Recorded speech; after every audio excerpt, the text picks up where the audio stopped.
আসসালামু আলাইকুম গাইস, কেমন আছেন সবাই? আশা করি সবাই ভালো আছেন। আমিও আলহামদুলিল্লাহ অনেক ভালো আছি। তো দুবাইয়ের ভিসা নিয়ে অনেকেই অনেক কনফিউজনের মধ্যে আছেন। যেমন দুবাইয়ের ভিসা কি খুলে দিছে কিনা, অনেকেই তো দুবাই আসতেছে, ভিসা লাগতেছে, এই ধরনের অনেক কমেন্ট আমার আসলে কমেন্ট বক্সের মধ্যে পড়ে আছে। এবং আপনারা আমাকে পার্সোনালি মেসেজ দিতেছেন যে ভাই দুবাইয়ে তো ভিসা লাগতেছে, কেন আপনি বলতেছেন যে দুবাইয়ের ভিসাগুলো লাগতেছে না? আপনি এই বিষয়টা নিয়ে আমাদেরকে একটু ক্লিয়ার করবেন আর কি। তো বর্তমানে দুবাইয়ের মধ্যে কিন্তু লেবার ক্যাটাগরির ভিসাগুলো টোটালে বলতে পারেন যে বন্ধ আছে। এখন কিন্তু কোনোভাবেই লেবার ক্যাটাগরির ভিসাগুলো লাগতেছে না। তবে লেবার ক্যাটাগরির মধ্যে হাই প্রফেশনাল যে ভিসাগুলো আছে সেই ভিসাগুলো কিন্তু লাগতেছে। টাকা একটু বেশি খরচ হইতেছে। যেমন আগে কিন্তু আমি আরেকটা ভিডিওর মধ্যে বলছি 4,500 থেকে 5,000 দিরহাম হইলে বাংলাদেশে ভিসা লাগানো যেত। আর এখন বর্তমানে 9,000 দিরহাম প্রয়োজন পড়ে। 9,000 দিরহাম ভিসা লাগাইতে খরচ হয় আর কি। তো আমার ভিসাটার ক্ষেত্রে আমি আপনাদেরকে বলি, আমি লেবার ক্যাটাগরি লো প্রফেশনাল ভিসার মধ্যে ছিলাম। ওইটা থেকে আমি লেবার ক্যাটাগরির হাই প্রফেশনাল ভিসার মধ্যে কনভার্ট হই, যার ফলে আমার এক্সট্রা 2,000 দিরহামের মতো পে করতে হয়। ঠিক আছে, এটা কিন্তু আমরা এক্সট্রা পে করতে হচ্ছে, কারণ কোম্পানি 7,000 দিরহাম দিচ্ছে, আমি 2,000 দিরহাম দিচ্ছি। এই টোটাল হচ্ছে 9,000 দিরহাম।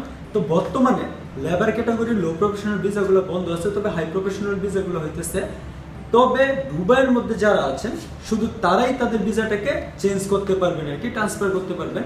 এছাড়া আপনারা যদি চিন্তা করেন যে বাংলাদেশ থেকে ভিজিটে দুবাইয়ের মধ্যে আসবেন এবং আসার পরে আপনি ভিসাটাকে চেঞ্জ করবেন, কনভার্ট করবেন লেবার ক্যাটাগরির ভিসার মধ্যে, তাহলে কিন্তু পারবেন না, সেটা কিন্তু সম্ভব না।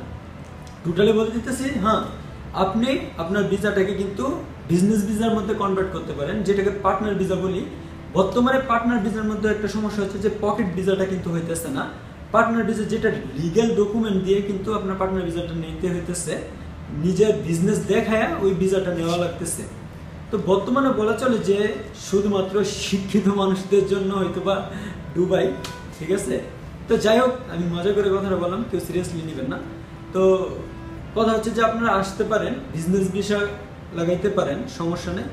কিন্তু ভিজিট এসে কেউ লেবারিং ভিসার মধ্যে কনভার্ট হতে পারবেন না। আমার অনেক ফ্রেন্ড আছেন যারা আমাকে পার্সোনালি মেসেজ দিতেছেন, বারবার বলতেছেন যে ভিজিটে আপনাদেরকে নিয়ে আসতে যে কোনোভাবে, মানে নিয়ে আসার পরে আর কোনো কিছু করতে হবে না, এটা হচ্ছে আপনাদের ডায়লগ, ঠিক আছে। কিন্তু আমি তো জানি যে আপনারা আসার পরে এখানে অবৈধ হয়ে যাবেন, ইললিগেল হয়ে যাবেন।